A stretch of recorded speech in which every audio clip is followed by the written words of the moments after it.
नमस्कार, मैं अनु शंकर और हमको पता है आप काफ़ी दिनों से वेट कर रहे थे, हमारा कोई वीडियो नहीं आया था। थोड़ा-सा मैं बाहर चल रहा था। ख़ैर आज जो हम बात करने वाले हैं कि हमारे हाथ में एक प्रिंट आउट है, आप इसे देख सकते हैं। ये है झारखंड सरकार का विधि विभाग का झारखंड प्रतियोगिता परीक्षा विधेयक 2023 ब्रैकेट में से लिखा हुआ है, भर्ती में अनुचित साधनों की रोकथाम व निवारण के उपाय। शॉर्ट्स वीडियो देखने वाले लोग ना देखें वीडियो कृपया, क्योंकि हम बातें विस्तार में करते हैं और सिर्फ फैक्ट रखते हैं, क्योंकि मुझे बहुत व्यू और बहुत चीज़ों की कोई ये ज़रूरत नहीं है। इस पे बात इसलिए कर रहा हूँ किसका मैं विरोध कर रहा हूँ, और मेरे ख्याल से जब आप पूरा इस चीज़ को पढ़िएगा, मैं सिर्फ ये नहीं कहूँगा, मैं आपसे रिक्वेस्ट करूँगा कि आप प्लीज़ जाइए, इस PDF को निकालिए, प्रिंट आउट कीजिए, एक बार उसको पूरा पढ़िए। आप इस वीडियो को सुनने के बाद ज़रूर पढ़िएगा, तो आपको ये नॉलेज में आएगा कि मैं इसका क्यों विरोध कर रहा हूँ। ये एक सरल शब्दों में बता रहा हूँ कि एक नियम कानून बनाया गया है, नियमावली है जो झारखंड सरकार बना रही है कि जो प्रतियोगिता परीक्षा होती है, जैसे JSSC, JPSC जो परीक्षा को लेती है, जैसे मान लीजिए अभी टीचर का हो रहा है, PGT का, सचिवालय का एग्जाम होगा, एक्साइज का, या बहुत सारी चीज़ों का होगा, तो उसमें देखिए सरल शब्दों में मैं पढ़ के आपको बतला रहा हूँ कुछ कुछ जिस पे हमें आपत्ति है। मैं ऐसा नहीं पूरा बिल का विरोध कर रहा हूँ, मैं बोल रहा हूँ इसमें संशोधन होना चाहिए, सुधार होना चाहिए। इस चीज़ को आप क्योंकि मैं उस दिन देखा विधानसभा में पूरा बहस भी नहीं हो सका। खैर मैं सीधा पॉइंट पे आता हूँ। इसमें 2 नंबर जो सेक्शन है और सब सेक्शन जो 7 है, उसमें सबसे पहले मैंने डार्क किया है, मैं आपको बतलाता हूँ ये क्या बोलता है।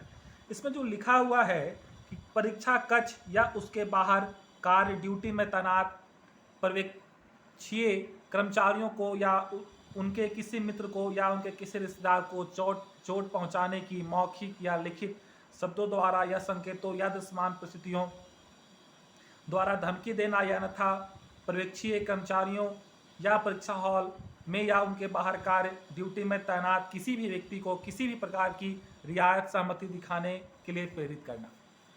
ये बहुत खतरनाक है। आपको शब्दों में शायद लग रहा होगा कि बहुत आसान चीज़ है, लेकिन समझिए कि आप एग्ज़ाम के हॉल में बैठे हुए हैं, क्लास में बैठे हुए हैं, और इसके अकॉर्डिंग जो मैं समझ पा रहा हूँ, जो मैं आपको बतला रहा हूँ, जो इसमें लिखा हुआ है इंटरप्रिटेशन है, कि वहाँ पर जो भी हैं एग्ज़ाम देने वाले, अगर इसमें इंक्लूडिंग सिर्फ ऐसा नहीं जो क्लास में मॉनिटरिंग कर रहे हैं, एक पानी वाला भी आएगा, सफाई कर्मचारी भी आएगा, वो सारे इसमें इंक्लूड होंगे जो परीक्षा को आयोजन कराने में सहयोग कर रहे हैं। अगर उनसे किसी प्रकार से आपको अगर भाषाभाषी हो गई, किसी प्रकार को लेकर मतभेद हो गया, जैसे हम सपोज डायरेक्ट आप पानी मांगे नहीं दिया, कुछ बोल दिए, तो सीधा कंप्लेंट आपके ऊपर करेंगे और आपको उठा के जेल हो जाएगा। कोई हमारी बहन गई, शौचालय साफ नहीं हुआ, वहाँ की सफाई कर्मचारी को 2 बात बोली कि आप साफ क्यों नहीं करते हैं, वो कंप्लेंट करेगी, आपको उठा के जेल हो जाएगा। ये सारे बातें आगे लिखी हुई हैं, मैं आपको स्पष्ट कर देता हूँ।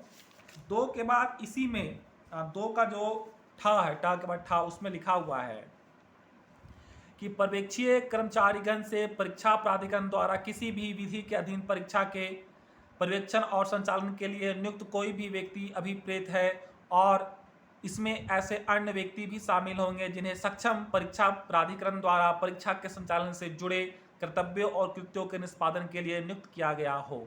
हमने कहा ना कि उसमें सफाई कर्मचारी भी शामिल होगा, पानी पीने वाला भी शामिल होगा।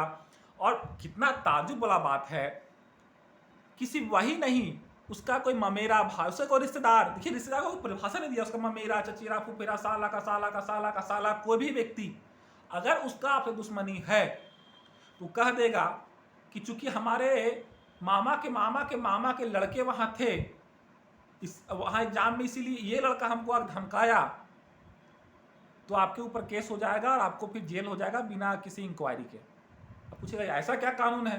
देखिए इसमें तो ही लिखा हुआ है, इसको आगे पढ़िए। इसलिए हम बोल रहे हैं कि आप खुद प्रिंट आउट करिए और खुद पढ़िए और खुद समझिए, क्योंकि इसमें अच्छा दोस्त भी बोला गया है, जो वहाँ पे हैं व्यक्ति उनके दोस्त को भी बोला गया है, और मौखिक, लिखित, सांकेतिक, भाई सिर्फ इमेजिंग को छोड़ के बाकी सब को डाल दिया गया है। तो ये कितना गलत है, इसको समझने का आवश्यकता है। अच्छा, ये 2 पॉइंट के बाद तीसरा पॉइंट जिस पे सबसे ज़्यादा आपत्ति है, पेज नंबर 6 में आ गया हूँ और यहाँ पे है 11 का सेक्शन 11 का क्लॉज 2। इसमें क्या लिखता है कि परीक्षाओं एवं परीक्षाओं, सेम वर्ड है, नहीं पता क्यों लिखा गया है। परीक्षाओं एवं परीक्षाओं से संबंधित प्रश्न पत्रों एवं उत्तर पत्रकों के संबंध में झूठी, भ्रामक एवं मिथ्य सूचना देने तथा शिकायतों को प्रसारित एवं प्रकाशित करने वाले प्रबंध तंत्र संस्था व व्यक्ति अपराध को दोषी समझा जाएगा और स्वयं के विरुद्ध अभियोग मुकदमा चलाने जाने के लिए उत्तरदायी होगा तथा तदनुसार दंडित किया जाएगा। अब इसका इम्पैक्ट मैं आप लोग को बतलाता हूँ। आप याद कीजिए जेपीएससी का एग्जाम्पल, जेपीएससी प्रोटेस्ट हो रहा था, हम लोगों ने इस पर आवाज़ उठाई, कहा कि जो लोहरदगा का जो अग्रवाल महिला इंटर कॉलेज था उसमें जो रूम नंबर 10 बी हॉल था उसमें सीरियल बाज लोग पास कर गए। हमने कहा ये कैसे संभव है? तो उसने कहा संयोग है, हो सकता है कि सारे इंटेलिजेंट लड़के उसी क्लास में बैठे होंगे। तो हमने कहा ठीक है, मान लिया ये संयोग है।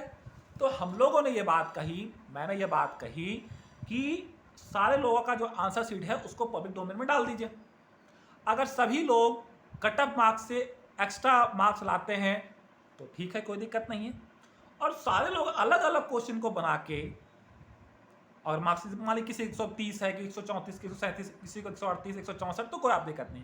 लेकिन क्या सारे लोग एक ही प्रश्न को बना के और समान अंक लाते हैं तो कहीं ना कहीं तो ये प्रश्न उठेगा। तो आप इसको डाल दीजिए पब्लिक डोमेन में, ये तो दूध का दूध पानी का पानी हो जाएगा। और हम लोग ने इसके लिए काफ़ी प्रोटेस्ट किया। मैं हजारीबाग से लीड कर रहा था और 6 नवंबर मुझे याद है, मैंने सबसे पहले पूर्व झारखंड में इसके प्रोटेस्ट की शुरुआत की थी। उसके बाद हुआ था रांची वगैरह में, खैर मैं इसके नहीं, क्योंकि हमारे साथ काफ़ी लोग थे, टीम थे। तो हजारीबाग छात्र संघ अध्यक्ष के नाते हमने ये काम किया था और मैं खुद इसमें विद्यार्थी था।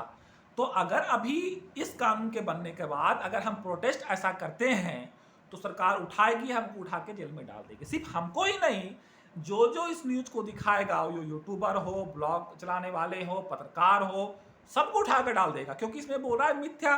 क्योंकि बाद में ही जब हम लोग किए तो बाद में फिर राज्यपाल के कहने पर जब अध्यक्ष ने वो बाकी लोग को बुलाया कि आप आंसर शीट लेके आइए, कार्बन कॉपी लेके, तो बाकी में जब पाया गया बाहर कि बाकी लोग फेल थे तो आयोग ने उत्तर दिया कि उन लोग की कॉपी यहाँ नहीं पहुंची, और कॉपी जब नहीं पहुंची तो इसी नेचर ऑफ जस्टिस के आधार पर उन लोग को पास कर दिया गया। तो ये तो अवस्था थी।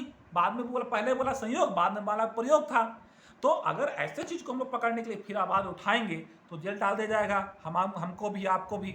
तो इस पर तो विरोध करने की आवश्यकता है ना भाई। हम लोग तो पढ़े लिखे लोग हैं, हम लोग तो कुंजिका पढ़ के पास नहीं किए हैं।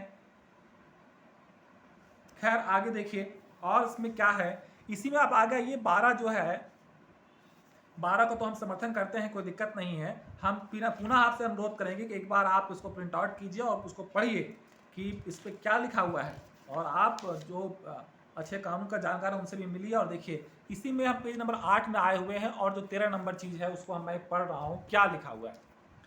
2 सिद्धि पर विसर्जन और वचन, इस पे तो ये है कि आप फर्स्ट टाइम पाए जाएंगे तो आपको जेल होगा, सेकेंड टाइम पर और ज़्यादा होगा। हम ठीक है, कोई चोरी करता है उसको जेल भेजिए, एजेंसी पर कीजिए, हमको कोई आपत्ति नहीं है, ठीक है। तो बहुत सारे इसमें चीज़ें हैं। और तो एक तो आप देखिए यहाँ पर क्या लिखता है, तलाशी, ठीक है, तलाशी में आप घर का दरवाज़ा तोड़ रहे हैं, सोफा तोड़ रहे हैं, हमको इसमें कोई आपत्ति नहीं, तोड़ लीजिए अगर आपको शक है तो, ठीक है। पेज नंबर 9 में इसमें 15 का 2 में लिखता है कि सिलबंद लिफाफा में करना है। सुप्रीम कोर्ट का आदेश आ चुका है केंद्र को कि सिलबंद में कुछ नहीं देना है। यहाँ विधि विभाग अभी तक इतना अपग्रेड नहीं हुए हैं कि यहाँ सिलबंद करे। कौन विधि विभाग में बैठा भाई, इतना पैसा सरकार का पैसा खा रहा है और क्या ये लोग काम कर रहे हैं, हमको ताज्जुब लगता है। हम लॉ नहीं किए उसके बाद भी इतना सामान्य सा बात समझते हैं, और वहाँ इतना लॉ पढ़ के इतना होने के बाद भी सब नहीं समझते, हमको ताज्जुब लगता है कैसे लोग बैठे हुए हैं। और मैं इसका आपको लास्ट में ले आता हूँ जिसपे आपत्ति है। 27 नंबर पॉइंट जो है, सरकारी सेवक कौन है, इसमें इसकी परिभाषा दी गई है।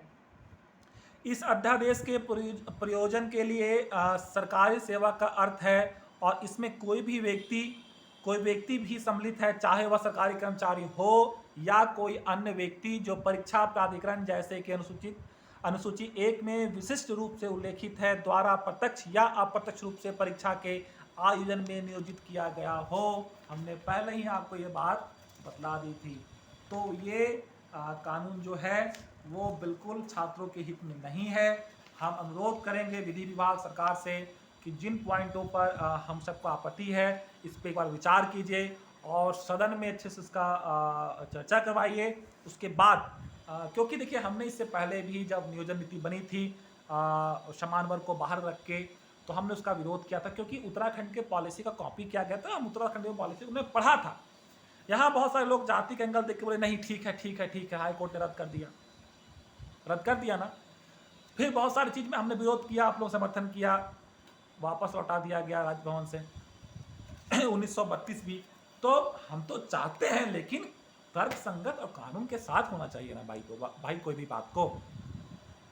खैर अभी तक आप अगर फेसबुक पे इस वीडियो को देख रहे हैं तो फॉलो कर ले, और यूट्यूब पे देख रहे हो तो हमारा चैनल सब्सक्राइब करें, वीडियो शेयर करें नॉलेजेबल लोगों के साथ, ताकि इस पर हम लोग अच्छा कर सकें। और माननीय मुख्यमंत्री महोदय, समस्त मंत्रिमंडलगण और सारे विधायक से हमारा अनुरोध रहेगा कि आप इस पर एक बार जरूर ध्यान दें, विचार करें और संशोधन की बात करें। धन्यवाद।